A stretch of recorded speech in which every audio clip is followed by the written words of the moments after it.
Thomas and friends, making tracks to great destinations.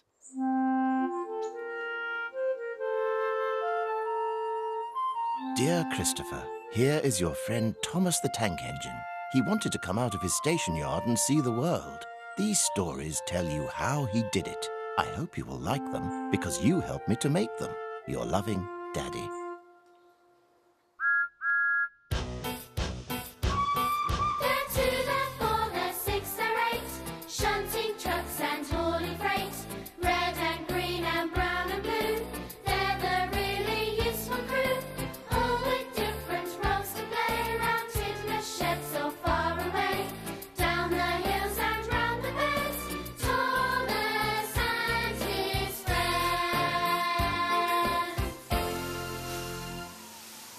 The island of Sodor is surrounded by beautiful blue sea.